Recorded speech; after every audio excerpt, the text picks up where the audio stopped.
grab your seats so we can get started? All right, wonderful to be here with you, everyone. Welcome. Welcome to our annual meeting and our celebration of 2025. My name is Kathy Jafari, and I am proud to be your 2025 Chancellor. Wow. This evening is a wonderful time to reflect on our year together, to celebrate so many distinguished members of our community, and to welcome our incoming Chancellor, my friend, Ezra Wohlgelernter. Woo! That's going to be one of my favorite parts. Okay, so before we do that, I really want to take this time to say thank you. Thank you to each and every staff member who went above and beyond the call of duty in service to our members, our mission, and our democracy. For the staff, thank you for taking every email, every question, every suggestion. Thank you for your tireless support and never-ending commitment and dedication to the association and its members. A special shout out to my first executive director, Harvey Hurdle, and my next executive director, Christy Jones. Woo! While some may say it must have been hard to have two executive directors in 1 year, I would say I got lucky. I got lucky to work with two wonderful people. So thank you from the bottom of my heart to every staff member for making tonight happen and making our entire year a huge success. Please join me in thanking the wonderful staff of the Philadelphia Bar Association. Woo!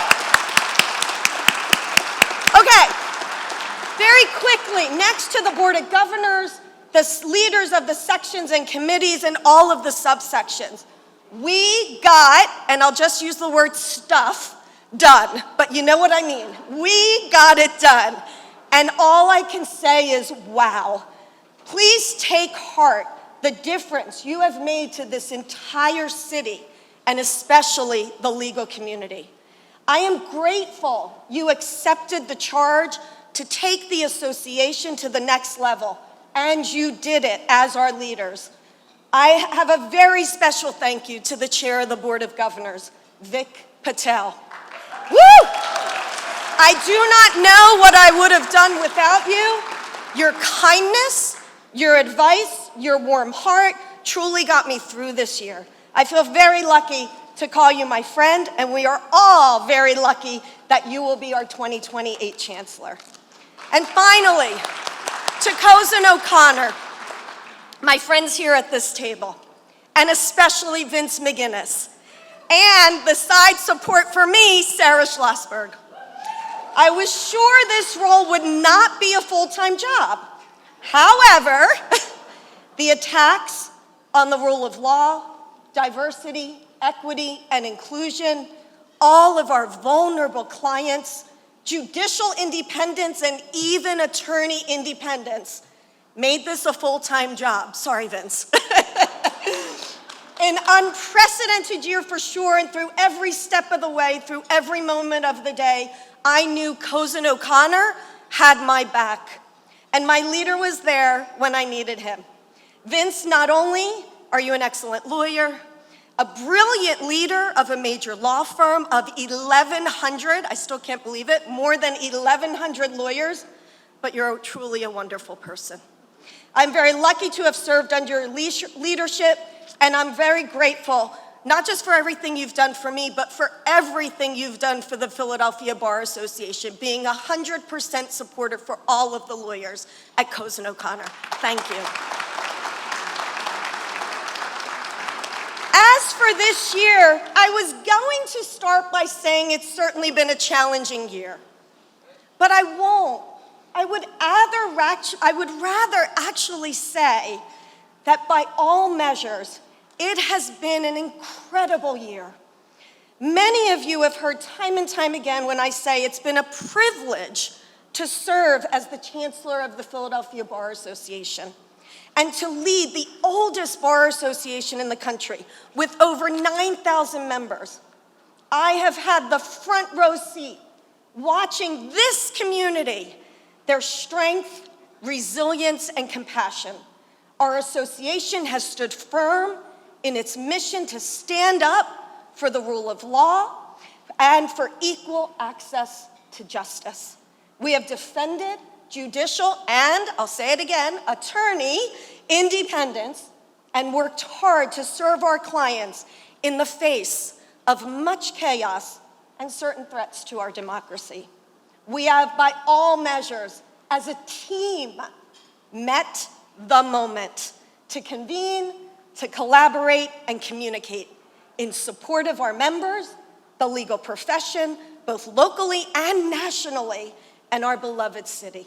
I cannot name everything we've done this year, otherwise we'd be here all night. That's why I'm not going to do that. So what I'm thrilled to say is that it's all available on the website, and not only have we gotten hundreds of things done, including all of our programming, CLEs, summits, events. Now you know how hard the bar staff works, and the volunteer leaders. But we have also increased membership this year, so congratulations to everyone. Before we begin tonight's program, I would like to thank our sponsors, our presenting sponsor for this evening, Citizens and Citizens Private Wealth, our annual sponsors, Alavistar, Bit by Bit, US Affinity, My Benefit Advisor, and Practice Made Perfect, our firm sponsors at the gold level, Cozen O'Connor, Blank Rome, Deckert, and Feldman, Shepard, Wohlgelernter, Tanner, Weinstock, and Dodig. At the silver level, Ballard Spar, Fox Rothschild, and Glenmead, and at the bronze level, Meza and Associates, Saltz Mongaluzzi, Bendeski, Tenno, and Stradley Ronan. What an incredible group of sponsors. Thank you. We are so grateful for your support. We could not represent our profession without it. I am now pleased to introduce Dan Fitzpatrick, President of Citizens Bank Mid-Atlantic and Midwest Region, to say a few words.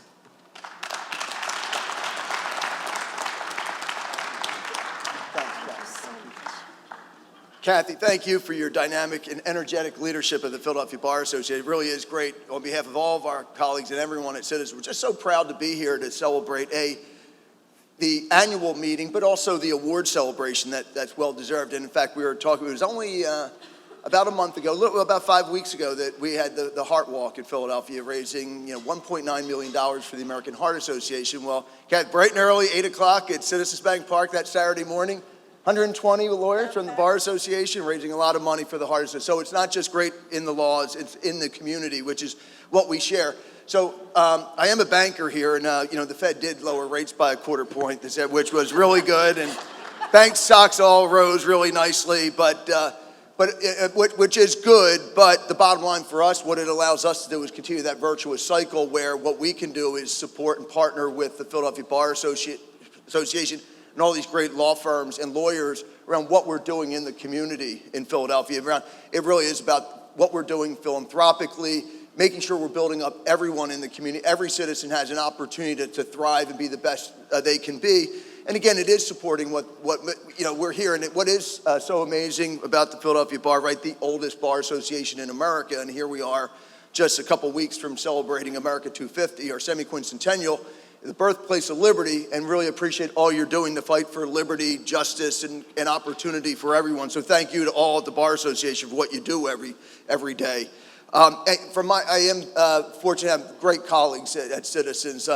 A gentleman who leads our business in the Eastern Mid-Atlantic, Dan Astolfi's here, and also Trish Horder led our professionals banking. A lawyer, Trish has retired. Wonderful career for us. So many of you knew Trish Horder, really terrific, but she's enjoying time with family and friends, and we hated to see Trish go, but Alicia McDonald, who has led our public affairs efforts in Philadelphia, in this region and beyond, for 10 years, has stepped into the role as far as working with the law firms in Philadelphia. So it's a great business for us, along with our wealth partners of Citizens Wealth Management. So just really thank you a lot for all that. What we want to do is also celebrate the outstanding leadership of Kathy Jafari. Again, vision dedication has really guided the association through a year of meaningful progress, and also really welcoming next year's Chancellor Ezra Wohlgelernter, a shareholder at Feldman, Shepard, Wohlgelernter, Tanner, Weinstock, and Doggett. That's a law firm, right? That's a lot of good names in there, a lot of syllables. But really, the bottom line, Ezra's leadership will carry the bar into the exciting 2026 year in a really meaningful way, and that's where we're all proud to really be partnering for what you do in the community. So again, what we also want to do is it's a privilege to be part of the award ceremony, and really what we really are appreciating is all the jurists and lawyers here. They're doing so much, and from the banker's perspective, we can't do what we do in making sure that we're greasing the economy, making sure we're moving things forward without the lawyer partners that we work with literally every day. So again, this really does align with our priorities and who we are as a culture at Citizens, really caring passionately about the community and making sure everyone has an opportunity to succeed. So again, thank you. First thing, congratulations to all the honorees in advance, and hope you all enjoy the evening. And thank you for allowing Citizens to be part of it. Thanks so much. Thank you so much. Grateful for the support.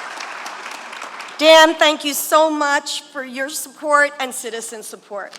So if you know me, then you know I like to give folks an idea of where we're going and what's to come.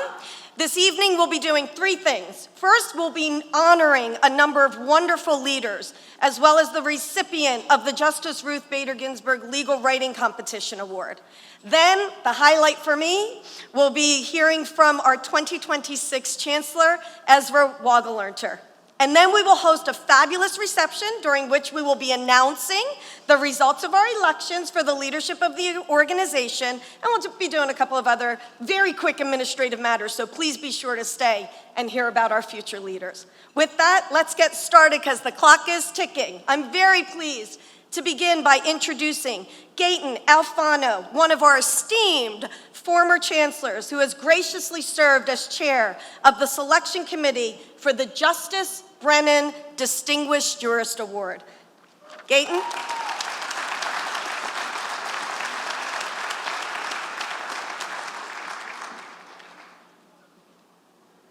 Hold it for you.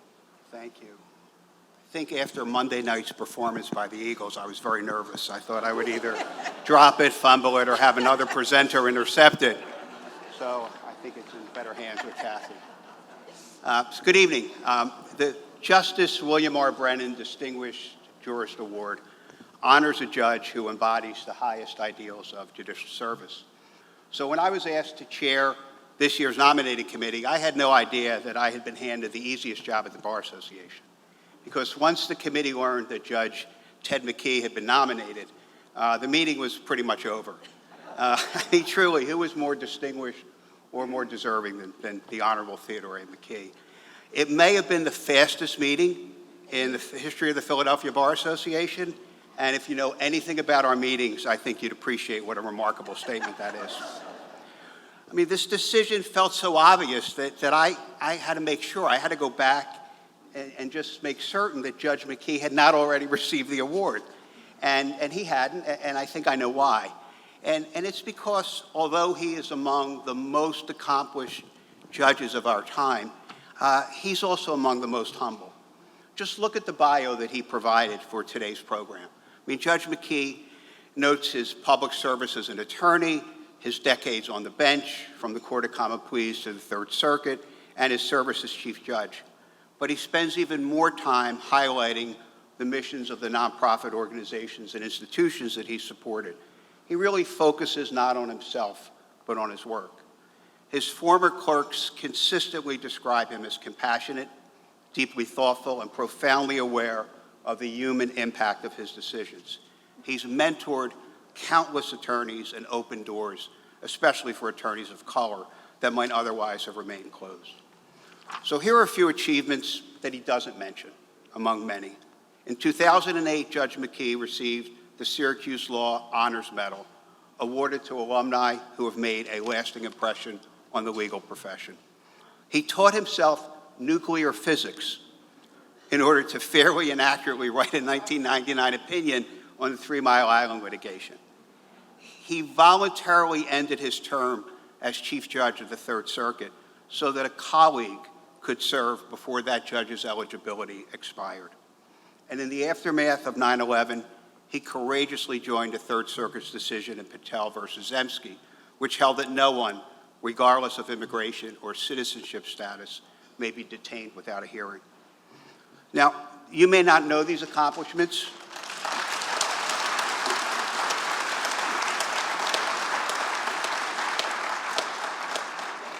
You may not know these accomplishments because Judge McKee leads with principle, not personality.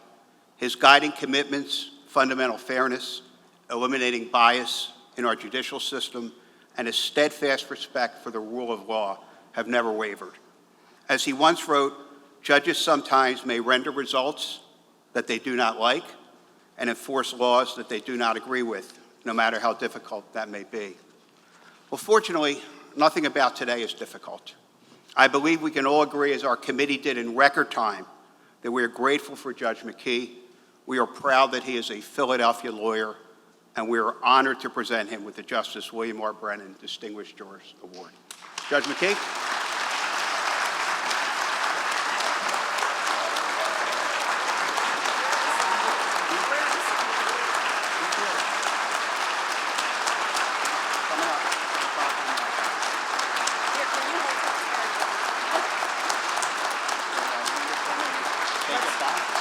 Yes, and then we'll put it over there.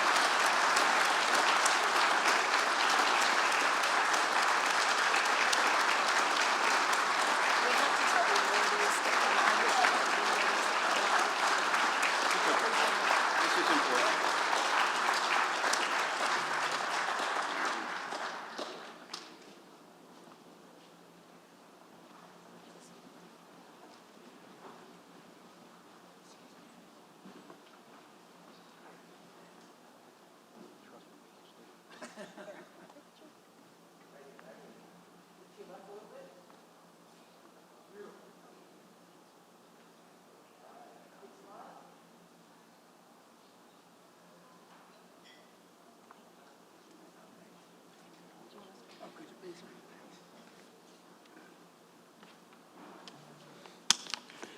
Notice not a yellow pad. When I know how nervous lawyers and judges get when someone pulls out a yellow pad before they make their remarks. But first, I want to thank everyone involved in giving me this amazing honor. It means a great deal more than I can really express.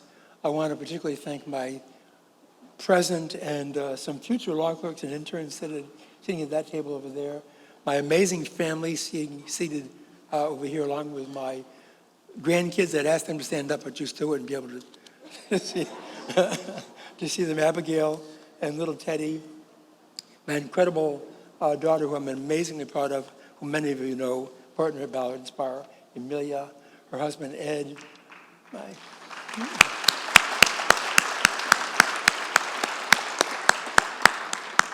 My son always wanted a son. I had to wait, 40 years to get a son.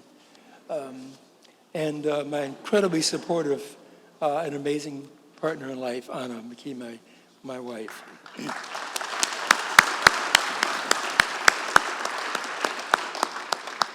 I will be very brief, but given this assembly of so many leaders in the legal community, I do not want to miss this opportunity to voice a concern and to share that concern with you.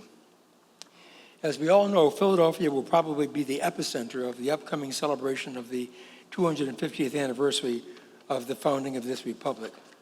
Some of you have previously heard me comment on a study of the life expectancy of republics and empires that was published in the Boston Globe many years ago, but the lesson bears repeating. A study using a data set spanning over 3,000 years and including everything from the Babylonian Empire to the Byzantine Empire and the Roman Empire concluded that the average lifetime of a republic is 215 years. As Erwin Chemerinsky stated in the title of his recent book, Ernest, many of you know, is a constitutional scholar and dean of Berkeley Law School. The title of the book was No Democracy Lasts Forever. We need to remember that context as the nation's 250th anniversary is celebrated. We also need to remember the warnings and about the dangers of complacency by noted political theorist Hannah Arendt, among others. She wrote, and I quote, "The sad truth is that most evil is done by people who never make up their minds to do good or evil." That is consistent with the findings of a columnist who wrote a marvelous book entitled "They Thought They Were Free," in which he tried to explain how the democratic republic that was pre-war Germany could devolve into oligarchy and state-sponsored genocide.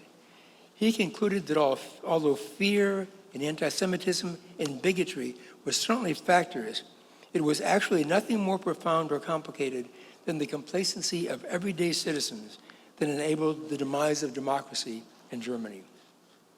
Albert Einstein said much the same thing when he warned, quote, "The world is a dangerous place, not because of those who do evil, but because of those who look on without doing anything." So I leave you with the words of Edmund Burke, who said over 300 years ago, "All that is necessary for the triumph of evil is for good people to do nothing." Given the legal talent in this room, I would hope that each of us would decide that we are not going to be amongst that number who simply decide not to do good or evil and do nothing as the democracy crumbles around us. I thank you again for this wonderful honor. I congratulate my co-awardees. In particular, I want to congratulate my friend, Charisse Lillie. It's an amazing coincidence that Charisse is being honored tonight. She'll receive the Justice Sotomayor Award. Charisse has spent her entire career focusing on helping others, and she exemplifies the spirit of compassion and dedication of Justice Sotomayor, and I know Sonia would be incredibly proud to be here tonight to see Charisse win the award. So thank you all very, very much.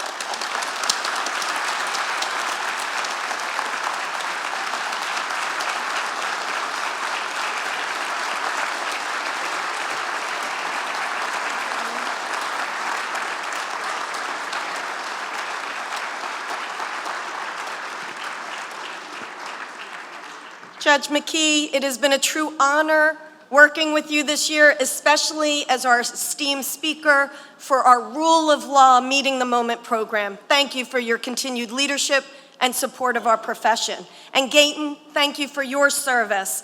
I would now like to introduce the fabulous co-chairs of our Women in the Profession Committee, Diana Cortez and Sophia Lee, who will present the committee's Justice Sandra Day O'Connor Award. I will hold it for you. Congratulations, Kathy. Thank you so much, Kathy, and I'm just kudos and congratulations to you on a great year. I've shared with Kathy that it doesn't matter what kind of a mood I'm in. The minute I start talking with Kathy, I just immediately have a smile and I have an enthusiasm for life and also for advocacy, which I think is very fitting given everything that was going on this year. So thank you. Congratulations, Judge McKee. And now we are moving on to the next award, the Justice Sandra Day O'Connor Award. So just for some context, this award was named in honor of the first woman justice, of course, of the United States Supreme Court. And our honoree this year addresses all of these and exemplifies all of these different attributes of the Justice Sandra Day O'Connor Award. So our honoree exemplifies these qualities, and we give, she has achieved the prominence in the highest degree of professional excellence in her field over a sustained period, and has openly and visibly used her position and stature in the community to mentor, a very important key here, promote and advance other women lawyers. And so she has maintained a career path that demonstrates superior legal talent and ability characterized by unique contributions and significant achievements within the legal community, extreme advocacy for the advancement and equal treatment of women in the profession as well as the community. And again, we can't emphasize enough a reputation for mentoring other women in the profession. And I'll turn it over to my co-chair, Sophia Lee, to go into more details as to our honoree. Thank you, Diana. Good evening, everyone. It is my distinct honor to introduce all of you to our recipient this year, Mary Mimi McKenzie, for those of you who don't already know her. She joined the Public Interest Law Center as its first legal director in January 2017 and oversees all of the law center's legal work. She takes a leading role in Law Center's impact litigation and advocacy, including a successful lawsuit to end partisan gerrymandering in Pennsylvania, the landmark school funding decision that mandated adequate and equitable funding for Pennsylvania public schools, litigation concerning gun violence in Philadelphia, and work to preserve community gardens in low-income neighborhoods. You can see why she was selected. Currently, Mimi and Law Center lawyers are seeking to protect the rule of law in multiple courts and cases against the Department of Justice and the current presidential administration. She began her law career at Deckert, where she practiced civil litigation in a variety of areas. She then worked as in-house counsel at Verizon. Immediately preceding her role at the Law Center, she was a lecturer at the University of Pennsylvania Law School and worked as an independent legal consultant. Before I invite Mimi up to stage to actually hand her the award, I just wanted to take a moment of personal privilege to say her letters of support were so clearly indicative of the criteria that Diana just shared with you. She was noted for her tremendous commitment to the mentorship and sponsorship of women in the legal profession, and in particular cared for those women who were coming back into the profession after a hiatus from work. And so it is my great honor, our great honor, to welcome Mimi McKenzie to the stage to receive her award as this year's Sandra Day O'Connor Award recipient.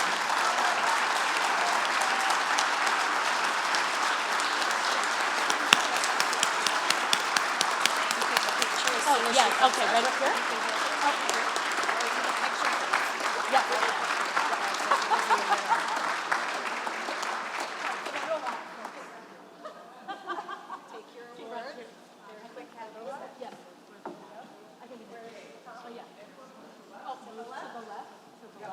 Okay, great. Diana, is this good?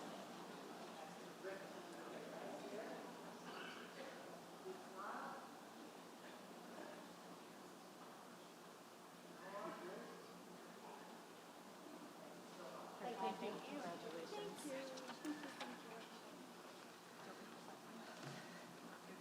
Okay, sure. I don't want to drop it.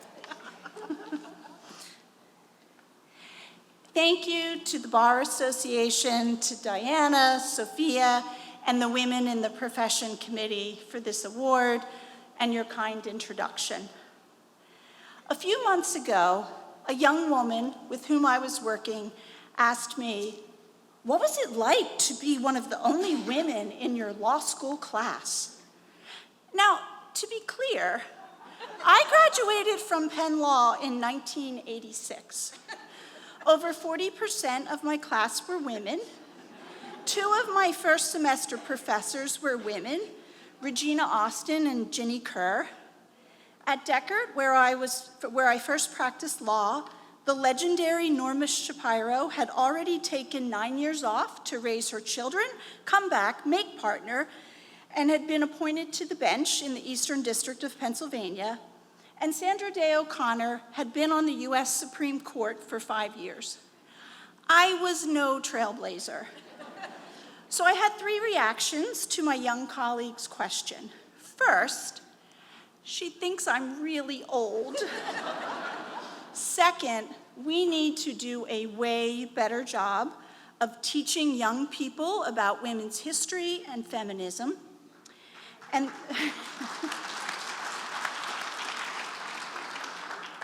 And third, and the thought which I want to focus on very briefly this evening, is that much of what I have accomplished, indeed this award, is because of the women who preceded me. One woman, above all others, blazed a trail for me and is here this evening. Jennifer Clark, who was taught civil procedure by Justice Ruth Bader Ginsburg, a former Deckert partner, a longtime executive director of the Law Center, and my mentor. I worked with Jenny at Deckert, but I certainly did not have a linear career path or a typical resume when she offered me the job of legal director. Flash forward 9 years to this evening, and I am so grateful to Jenny for her mentorship, for offering me the job and honor of a lifetime, and for the opportunities to pay her mentorship forward. Nearly every one of the young women and men whom I've worked with at the Law Center are here this evening. High-impact public interest litigation is the ultimate team sport, and credit for my success equally belongs to them. Working with them and mentoring them is one of the great joys of my life. They are smart, strategic, hilarious, passionate, hardworking, a tad dramatic, and kind. I have received as much, actually more, than I have given. I owe them all a debt of gratitude. I'll end with my hope for them and other lawyers who follow me. Justice O'Connor, in a letter she left to her 3 sons at the time of her death, wrote, "Our purpose in life is to help others along the way. May you each try to do the same." Thank you very much.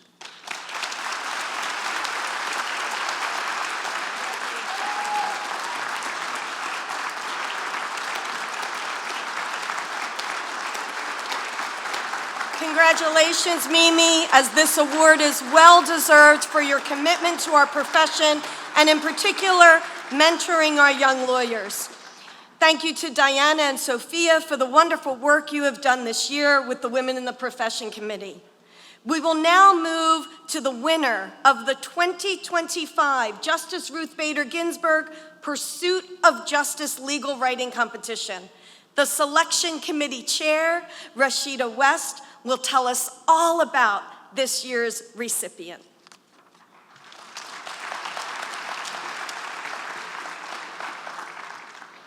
Thank you, Kathy. Thank you for tapping me to chair this committee. It's definitely been a full circle moment for me. I just want to take a moment to thank Charisse, Lillie, and Judge Ted McKee. They probably don't remember, but they interviewed me in fall of 2001 for an Independence Foundation fellowship, which allowed me to start my legal career with Frank Cervone, who gave me my first job. So it's pretty cool being here tonight.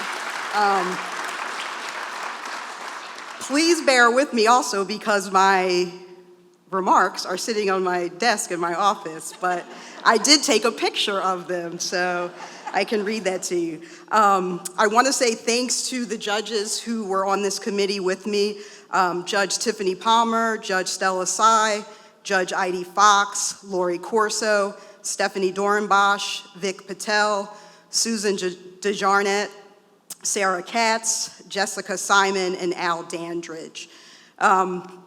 Just to give you a little background and context, the Justice Ruth Bader Ginsburg Pursuit of Justice Legal Writing Competition is in honor of the late Ruth Bader Ginsburg, Associate Justice of the United States Supreme Court.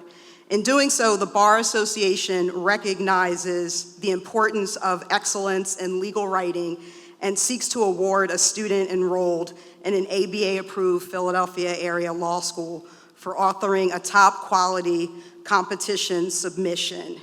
Candidates may submit a law review quality submission on any topic, relating to rights, privileges, and responsibilities under federal law. This year's recipient of the Ruth Bader Ginsburg Pursuit of Justice Award is Karina Zakarian, who is a student at Villanova Law School. And before I ask Karina to come up, I just want to briefly give you a little bit about her bio.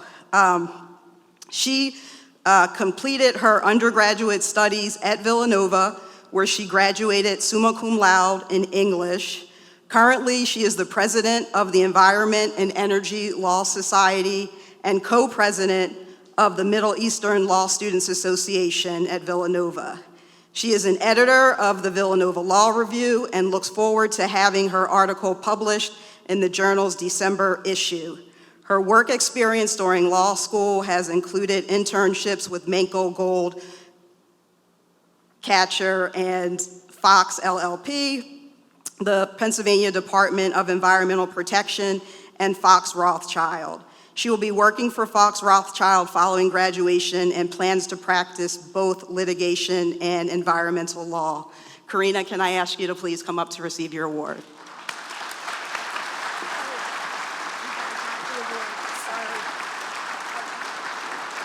And in addition to her award, Karina is also receiving a $2,500 stipend. And her article will be published in next year's Bar Reporter.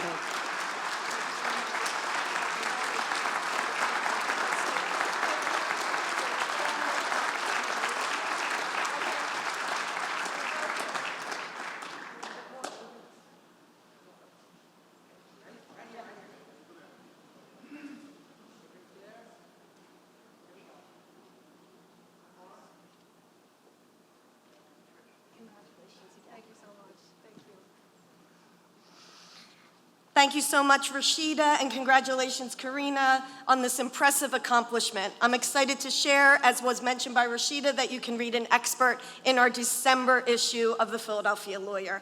I would now like to introduce the chair of our Justice Sonia Sotomayor Award Selection Committee, Leslie John, who will present this year's award.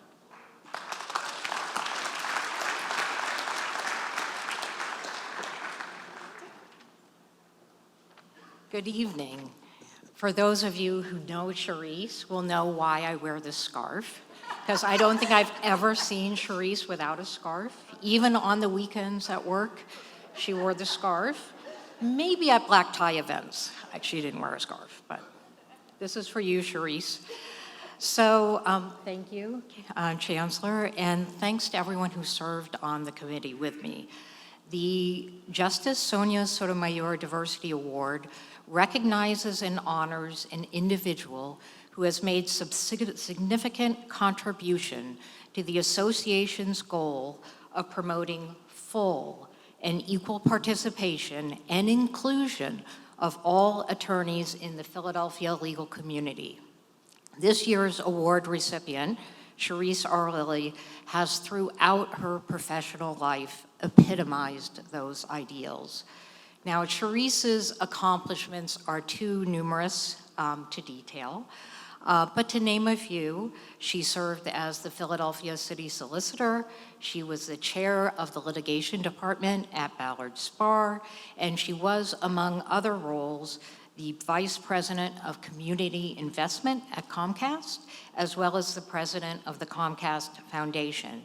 She is the CEO of her consulting firm, CRL Consulting, and serves on the boards of Exelon, Independence Health Group, and the Penn Mutual Life Insurance Company. Earlier this year, the Committee of 70 gave her the Civic Leadership Award. And if you read her CV, there are at least 2 pages of awards.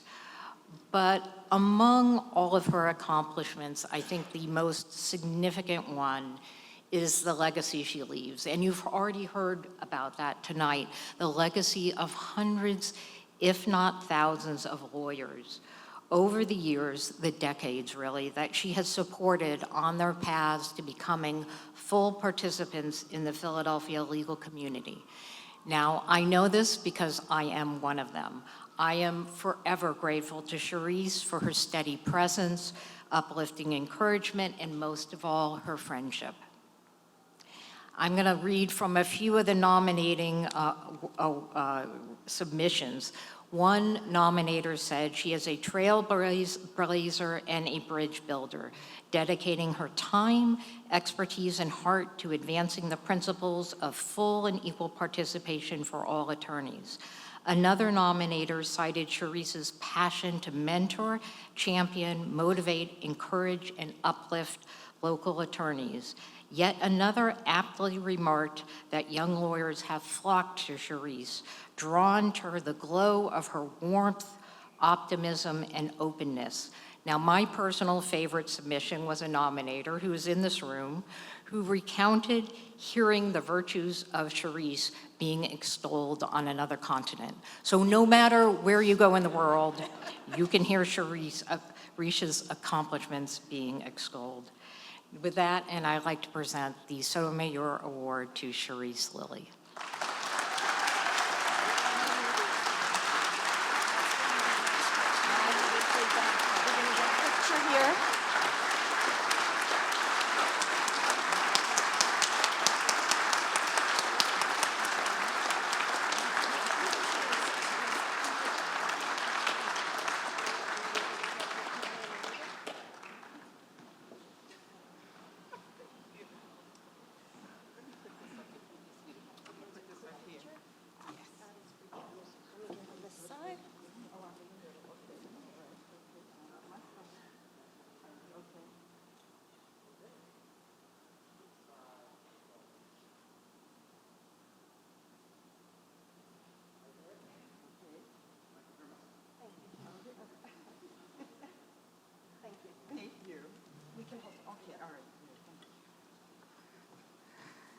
Good evening, and thank you to the Philadelphia Bar Association for this recognition. It's just amazing. First of all, I have to congratulate my dear friend Judge McKee and all the other honorees today. And Judge McKee, thank you for those very kind words. And Leslie, first of all, thank you for wearing the scarf. And thank you for your kind and generous words. Thank you for your many years of leadership and all efforts to promote the full and equal participation and inclusion in the legal profession. None of us do this work for the awards. We do this work because of our belief in the U.S. Constitution and our knowledge that the legal profession is better when we are inclusive and opening up opportunities in all of our institutions, in the Bar Association, in government, in academia, and in the private sector. A friend of mine called me to congratulate me on this award, and she said, I am really surprised that diversity is still being celebrated in this way. Congratulations, Charisse. And my response to her is, this is the Philadelphia Bar Association we're talking about.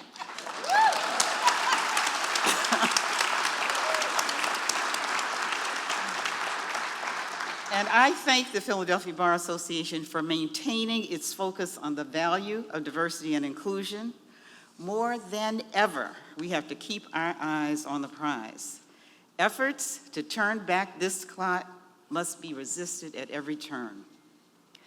I have to acknowledge my wonderful family, my beautiful family, the extended family at tables 7 and 8, my husband, Thomas McGill, Jr., who is a Philadelphia lawyer, my children, Allison, my son-in-law, Kyle, my son, Thomas III, and my daughter, Leslie, who's not here, but she's represented by her daughter, our granddaughter, Elijah, who is, by the way, a future attorney. And also my our nephew, Stephen Pena Jr. And I want to thank all of my dear, dear friends over at Table 7 and Table 8, because they are my stalwart supporters, my ride or die, and you all are the best, and I'm so grateful that you're here. To the Philadelphia Bar Association, thank you for your commitment to justice, equality, diversity, and inclusion. We must all remain committed to our values, and we must continue to do this work. I am as personally committed to doing the work as I ever have been. I appreciate the support of my mentees, and I feel so very blessed that you all have said all those wonderful, kind things about me. I am so honored to receive this recognition, and I'm humbled to have my name included in the list of the outstanding previous award winners, especially the superhero, Madam Justice Sonia Sotomayor herself. Many, many thanks to the Philadelphia Bar Association for this amazing recognition. Thank you so much.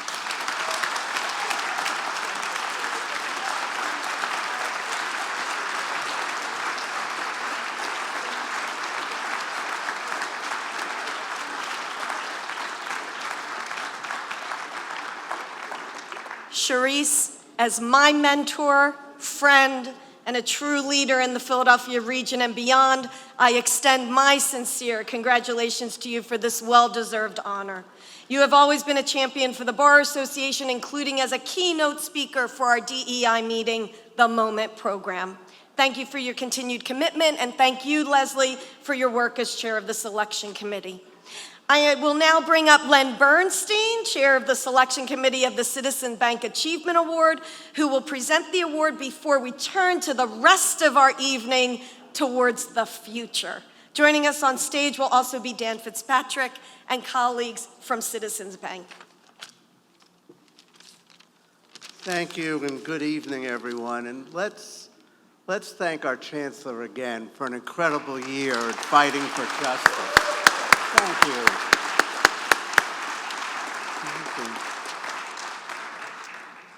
Tonight, I have the honor of presenting the Citizens Bank Achievement Award.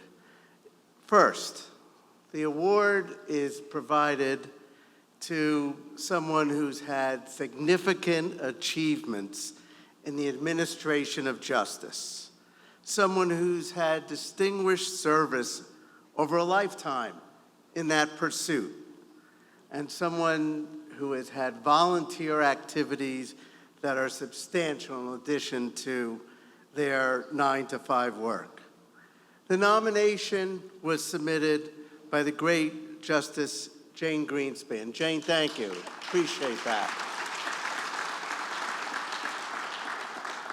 The committee involved prior winners, including last year's winner, Joe Tate, Kathy Carr, Manny Pocatello. Of course, Kathy, and the committee's decision was unanimous. Your winner tonight is a fighter for abused, neglected, and abandoned children. He founded the National Children's Law Network.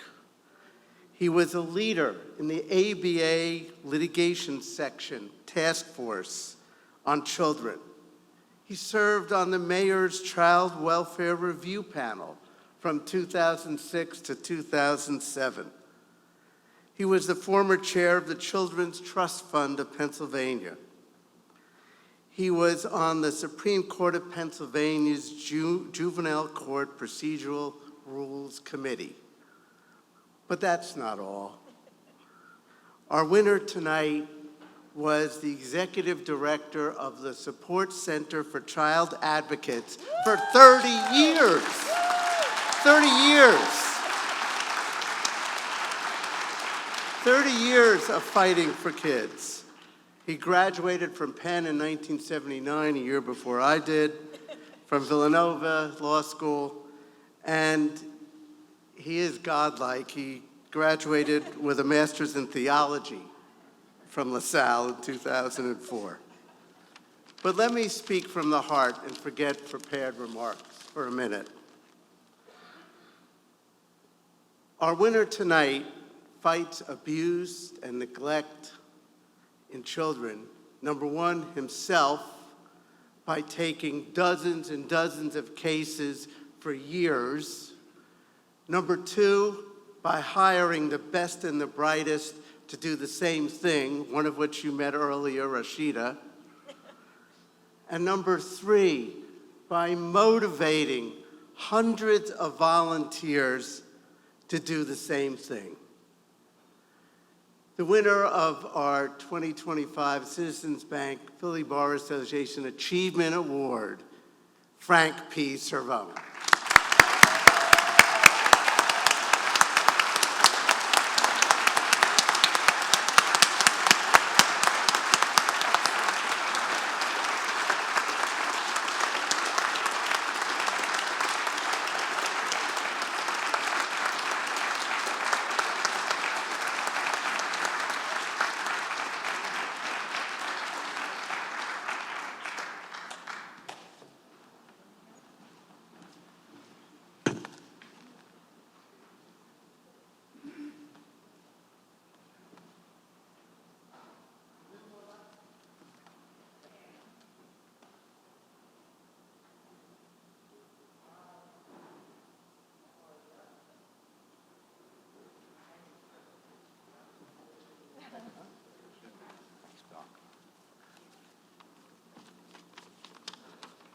I didn't wear a scarf. I feel, I love Charisse, would have loved a scarf. Thank you, Len, Kathy, Jane Greenspan, who nominated me. Thank you to the association. Your many kindnesses are much appreciated. To Dan and Citizens Bank, you folks have been great friends of this association and this community for a long time. We especially appreciate your support for the Phillies in their difficult times, right? You stand with us when we're down. It's good to stand when they're up, right? Congratulations to my colleague Beth Perez, who next week will receive the Sean Peretta Award from the YLD.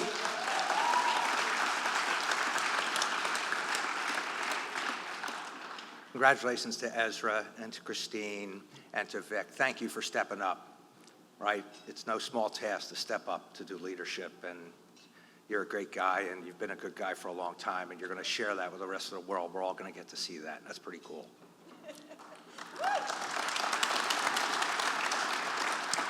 Almost 49, I was going to say 50 years ago, but 49 years ago, in 1976, this award was presented to Meg Greenfield and Jim Redeker for their foundational work, starting in 1971, to run a volunteer lawyer effort for children through the YLD. 2 years later, the Support Center for Child Advocates was incorporated, what would become the largest and oldest volunteer lawyer program for children in the nation. I often recall meeting Jim Redeker for the first time sometime in the 1990s at his office at Wolf Block. The framed award hung on his wall. And I realized then for the first time how large that effort was in his life and in the life of this association and this community. So it does feel full circle in a very special way tonight. When it comes to achievement, one must recognize that none of us does this or much of anything alone. My fellow honorees really exemplify that sense of themselves and of their profession as much as anybody you could think. In Judge McKee and in Charisse and in Mimi, we find persons of heart and compassion, and really, most importantly for this point, of teamwork, right? They credit others, they stand on the shoulders of others, and together we celebrate that attitude of theirs in a special way. Your faithful support and those of my friends and colleagues over so many years has helped make my work possible in money, and I'm sure I've asked 60 or 70% of you for a donation. If I missed you, I apologize. And more in spirit, how you've supported me and us. Like so many of you, and especially my colleagues in the public interest bar and in public service, I've been blessed to find my work as a welcome opportunity to make a difference, not a burden really at all. Richard Levan, who drove down from Westchester County, my college friend, and said to me one day, many years ago when he was an associate at Pepper, he said, "I don't know any lawyer who enjoys his work as much as you do." And he was right then, and today it remains true. It is a blessing to be a lawyer, and a lawyer in this community, in this association, among all of you. I've been all over the country teaching people how to do pro bono, starting pro bono projects, helping people to do this stuff. There is just none like this public interest community, this bar association, and this bar. And we should not...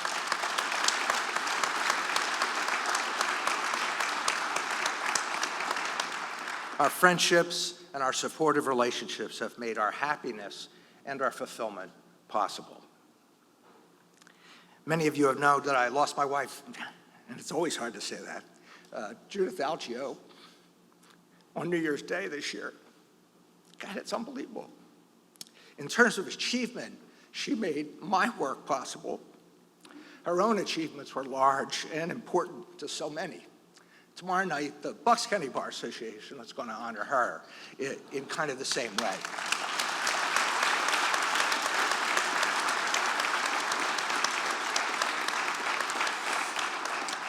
So recently I found a note that I had written to her in, it must have been some sort of birthday card or maybe an anniversary from sometime in our 35 years together. It was titled, "A Recipe for Marital Bliss." And I think it's a recipe for more than just marriage, really, for how to live life. It really does summarize how she and I live together with each other, and in honor of Judith, I share it with you.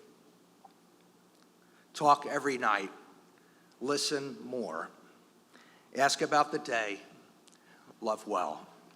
Thank you.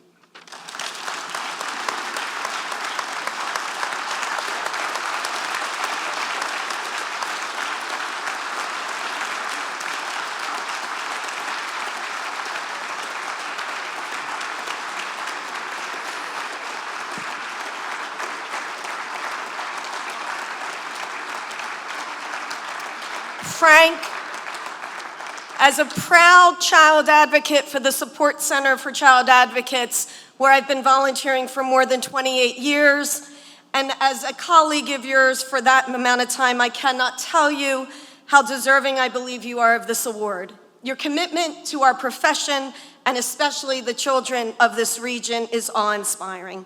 Thank you and congratulations. Thank you, Len, for your efforts in leading the selection committee for this award, and of course, Dan and Citizens Bank for your sponsorship of the award. Okay, so you may not believe it, but we're on time. So, wow, I have been touched, moved, and inspired by all of these incredible honorees. I cannot tell you how long I've been waiting to have the opportunity to not just say a few words about our future leader, but more importantly, to honor, yes, honor our future leader, Ezra Wohlgelernter, the Philadelphia Bar Association's 99th Chancellor. Whew. Okay. So I could take this time to talk about Ezra's incredible contributions as a lawyer and a leader. I could share with everyone that for more than 37 years as a co-founding partner of his firm, Ezra has been a premier trial lawyer. I could share with you that Ezra has been named a best lawyer in the America list by U.S. News and World Report every single year since 2013. He's been recognized by Thomson Reuters as a top 100 super lawyer in Philadelphia every year since 2011. Every year since 2009, he has been named as a Pennsylvania super lawyer. I could tell you that Ezra is a past president of the Philadelphia Trial Lawyers Association and has served on its board of directors since 2001, as well as serving as on the board of governors of the Pennsylvania Association for Justice and the board of directors of the Senior Law Center. And while all of this is incredible, what I really want to talk to you about, good thing Len gave me a tissue, is about Ezra, the man, the person, and the human being. And I want to talk to you personally, Ezra. Thank you for your steadfast support, your guidance, your unwavering, and for all of you who know Ezra, it's an unwavering presence as I led the association this year. I admire the devotion you have for your family, this beautiful, incredible family, and your faith. Especially your devotion to your dear wife, Susie. I think this closeness and love of your faith and family are what makes you a strong, passionate, caring human being. Your sarcasm and jokes kept me smiling. Your incredible wit kept me on my toes. Your anecdotes and stories always kept me going, even when I thought I couldn't. Your sound counsel always made me feel better. You are a kind compassionate, caring, intelligent, strong leader. And I cannot wait for our membership to see and experience firsthand what I got to experience all year. Please join me in welcoming to the stage my friend, our 2026 Chancellor Ezra Wohlgelernter.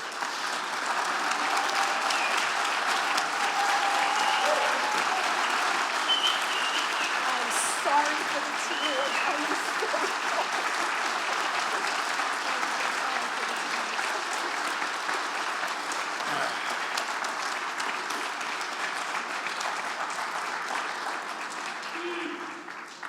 I think Kathy joins the list with my wife as the only two women who I've made cry. So, distinguished guests, family, and friends, I am deeply honored to stand before you as the 99th Chancellor of the Philadelphia Bar Association. Bravo!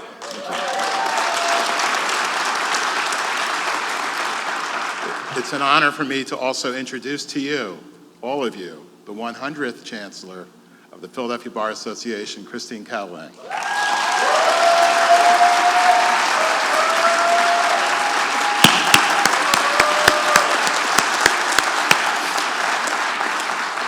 I also want to acknowledge and introduce Vic Patel, who will be our incoming Vice Chancellor.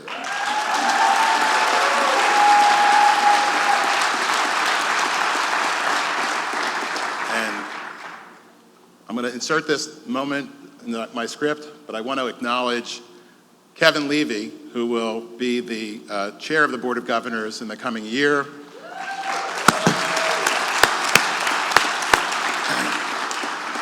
At home, I have detail people. Kevin will be my detail person at the Bar Association. We're very grateful to have him and his leadership, and we look forward to working together with him. To our current Chancellor, Kathy Jafari, thank you for your leadership, your friendship, and all that you've done for the Bar Association as well for the many years you have served in various leadership capacities. We thank all of us here, Cozen and O'Connor, especially Michael Heller and Vince McGinnis, for not only letting us monopolize Kathy's time and her billable hours, but for their firm's extraordinary commitment to the Philadelphia Bar Association.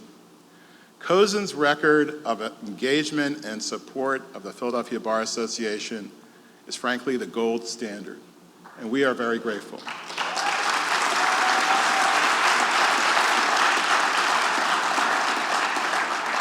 I would like to also acknowledge tonight a giant of the legal profession, Steve Cozen of blessed memory, who created a law firm that I remember when the letterhead had 14 lawyers on it back in the 80s, to over 1,100 lawyers, a national practice, a giant in every arena that he was in and led, and we miss him dearly. But Steve Cozen leaves a tremendous legacy of achievement, both in the legal world, in the philanthropic world, all the work that he did over his storied career. Tonight, I also want to recognize the legacy of the remarkable leaders who have come before me, setting standards of excellence and service that I aspire to emulate. Tonight with us here are some of our past chancellors. We owe them our appreciation for years of service and leadership in the Bar Association. I would like these former chancellors to stand and join with me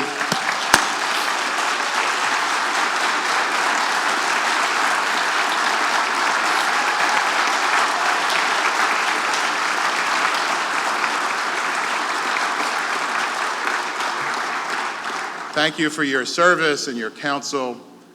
I want to acknowledge a particular set of past chancellors, Abe Rich and Alan Feldman, for their guidance and support.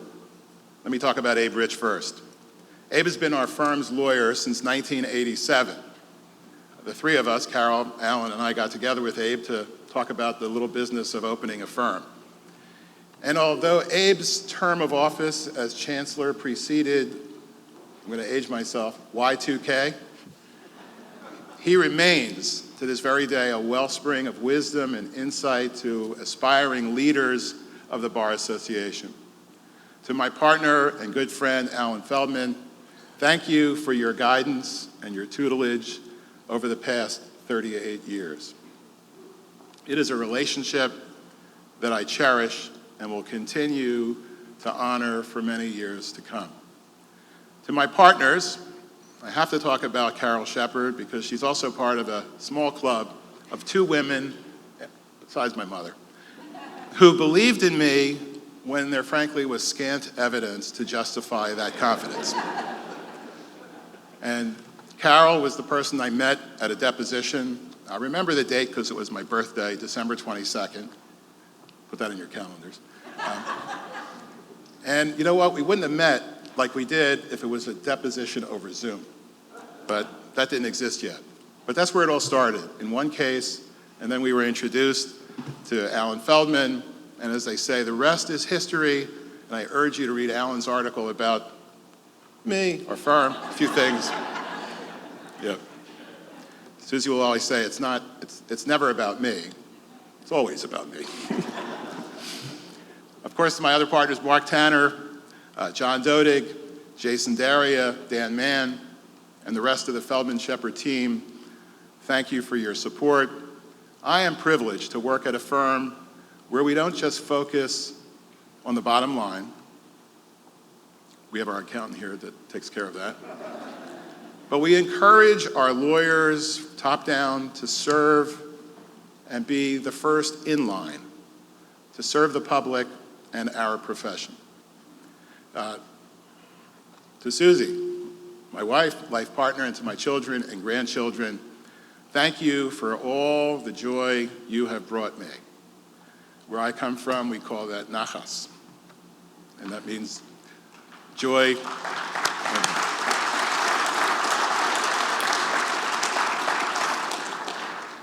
Before I talk about my theme, I just want to acknowledge a dear friend and a public servant, Jared Solomon. We met about 9 years ago at my first board meeting as the Philadelphia Trial Lawyers President, and we have worked together closely in his efforts and work on behalf of the citizens of the Commonwealth of Pennsylvania, and of course in the area of his jurisdiction, which is the lower Northeast, a community that really struggles. But with a representative like Jared, they have a chance. And I'm very grateful for our friendship, and I'm honored that you're here tonight.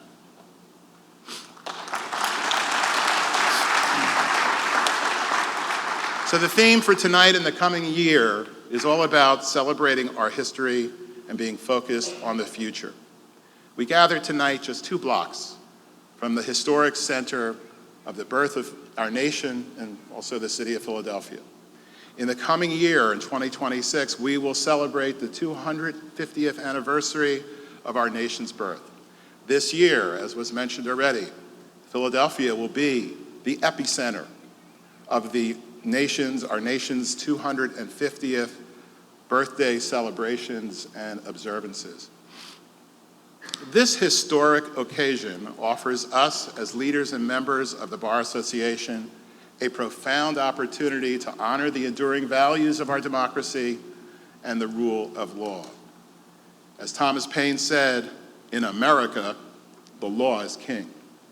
Our association will play a vital role, as it has done until now, and especially in this year, in commemorating this anniversary, and we will be organizing events that reaffirm our commitment to justice, to the rule of law, and to the respect for the rule of law.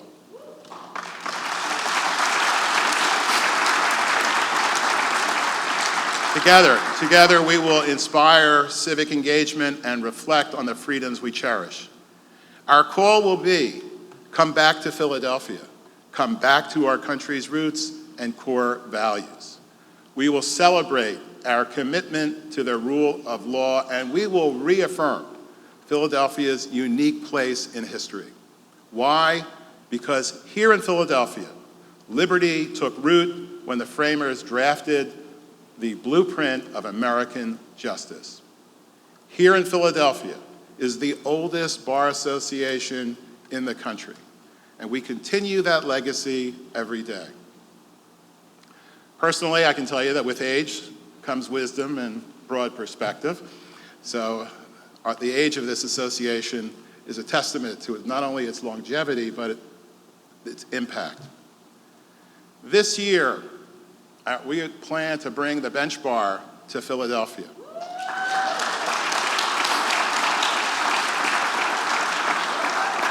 Hosting the bench bar here is in the birthplace of democracy. During the 250th year celebration, will elevate the event's significance and deepen our members' connection to our city and to one another.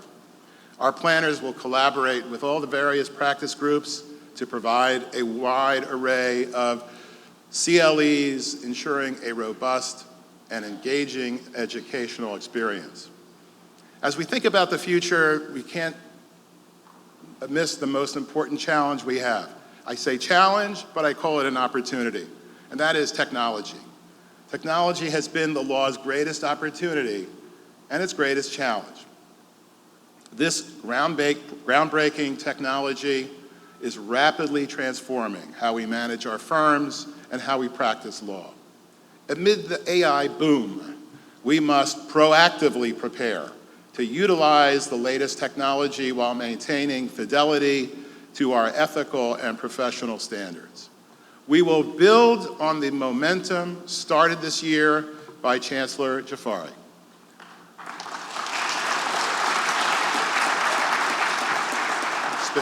Specifically, the Center for Innovation to confront the challenges and the opportunities presented by AI in our profession.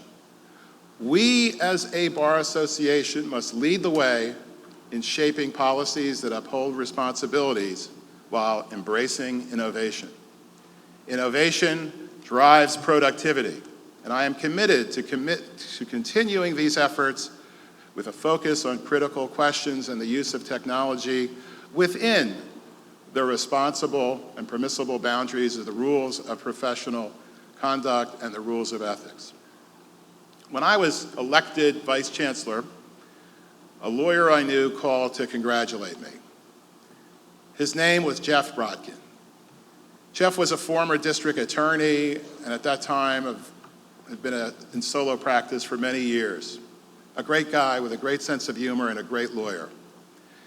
Jeff called me to congratulate me, and he asked me, and he reminded me, just remember, Ezra, the Bar Association is here to help us be better lawyers. Sadly, Jeff passed away soon thereafter. But his message to me is my mission and the mission of the Bar Association. Supporting professional development remains fundamental to our association. To that end, I want to talk about for a moment the Young Lawyers Trial Academy, which was revitalized a few years ago by former Chancellor Mark Zucker. I see him right there.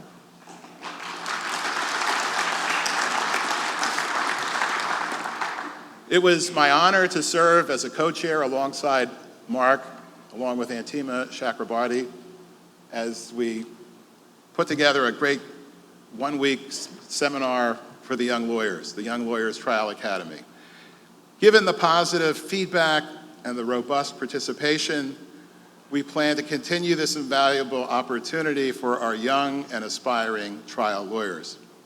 We thank the highly experienced faculty who graciously served, including Tom Duffy, Paul Oricella of our office, and a number of other great lawyers. All of them volunteered their time to impart their expertise to the next generation of trial lawyers. Their mentorship is indispensable. We are steadfast in our resolve to nurture and advance the talents of our young colleagues. Making the Bar Association relevant to our members is essential to the vitality and future of our organization. The Bar Association is the voice of our profession and will continue to play this role now more than ever. But we are more than a voice. It's more about what we do and what we will do. And think back, folks, to Law Day in May of 2025. when 450 leaders and lawyers and members gathered outside City Hall, our battle cry, I should say, Kathy's battle cry was, "Justice matters." And we certainly know it does. But if we think big, our impact will extend, not only across our city, but across the Commonwealth and beyond. As we address the evolving needs of our members, we will provide opportunities for professional growth, networking, and advocacy. We will stay attuned to the issues that matter to our community, reinforcing our relevance and strengthening our collective impact. Through strategic partnerships and dialogue with other bar associations, we will champion key issues, share best practices, and advocate for policies that benefit the profession and the public. Our commitment to relevance means adapting, innovating, and leading with integrity. You know that all of us at Feldman Shepard are trial lawyers, and we're really proud to be a member of that practice group and leaders here in the city of Philadelphia. And I've watched many of my partners try cases, and I've watched them pick juries. And I recall one kind of thought that came to mind, and I thought, if you asked a civil lawyer in Philadelphia, when does jury selection begin? And they'll tell you, oh, the Friday before the Monday you start, most of the time. But here's the real truth. Jury selection does not begin on the first day of trial. It begins in middle school, in 8th grade, when civics is taught to students, and when they first learn about our Constitution, our justice system, and their future roles in society. If we expect citizens to value the rule of law, they must understand it. If we expect them to trust the justice system, they must see themselves reflected in it. If we expect participation, we must teach what participation means. So I want to commend Pennsylvania Modern Courts and its executive director and former chancellor, Debbie Gross, for her outstanding leadership in educational outreach in our schools. This program ensures that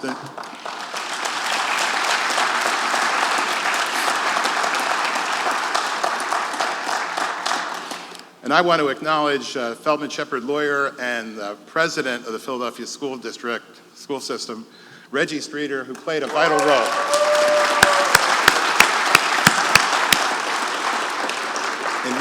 in helping to make that connection happen. Thank you, Reggie. This program that Reggie helped facilitate ensures that the next generation not only understands how the justice systems work, but why it matters to them. Tonight, I commit to you that we will expand and strengthen our outreach efforts, increasing awareness and understanding of our courts, legal systems for all citizens. As we move forward in this very toxic environment, I want to affirm one thing: our association's ongoing commitment to DEI, a justice system that does not reflect the public's diversity cannot fully earn or deserve the public's trust.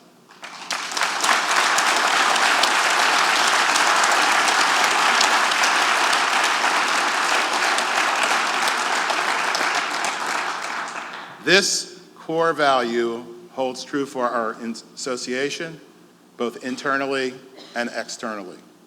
We will continue to build pathways for leadership, participation, and for engagement, ensuring that every single Bar Association member and lawyer feels seen, respected, and valued. Our commitment to DEI defines who and what we are.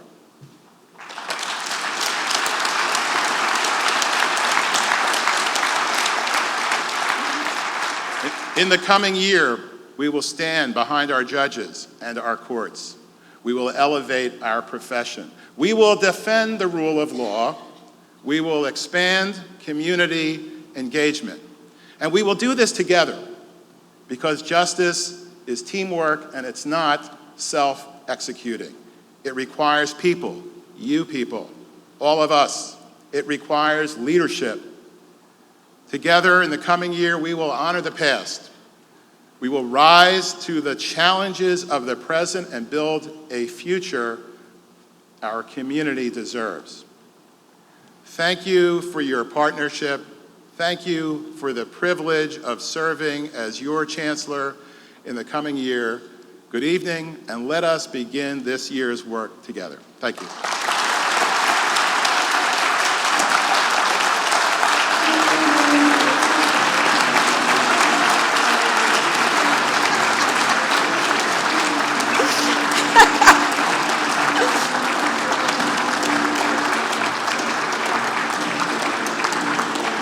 Congratulations, Ezra. We look forward to your leadership next year. Congratulations again also to all this evening's award recipients.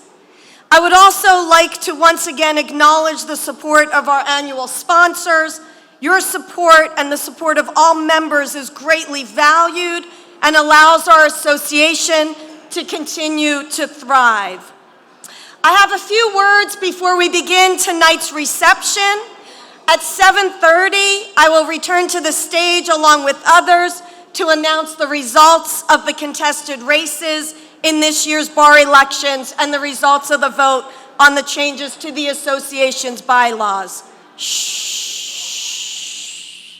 Before we drink up and eat up, I want to thank you all again for helping me to serve society as I wished to do when I spoke to you exactly 1 year ago tonight. You gave me the opportunity to be your servant leader, to listen and to respond to the needs of our members in our community. Last year, you also heard commitments for our many leaders, including Ezra, and you just heard where we are going into next year. And for that, Ezra, I am so grateful. And we are there for you, with you, and will support you. We find ourselves celebrating again on Human Rights Day, and Ezra, your words ring true. December 10th is the day that we commemorate in 1948 when the United Nations adopted the Universal Declaration of Human Rights. And I will leave you this evening with the poem that I shared with you last year. And Ezra, when you shared the words regarding diversity, equity, and inclusion, I took it to heart. As a descendant of Persian culture and a child of Iranian immigrants, I will remind you that the famous poet Sadi from the 13th century talked about humankind and humanity. And when I think of Ezra, that's what I think about. In the English translation, human beings are members of a whole, in creation of one essence and soul. If one member is afflicted with pain, others remain uneasy. If you have no sympathy for human pain, the name of human you may not retain.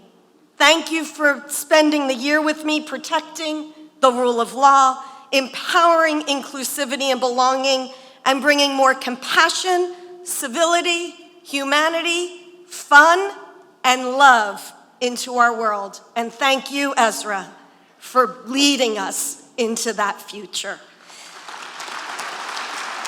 With light and hope, as I've said all year, please enjoy our reception and come and congratulate our 99th Chancellor, Ezra Wohlgelernter.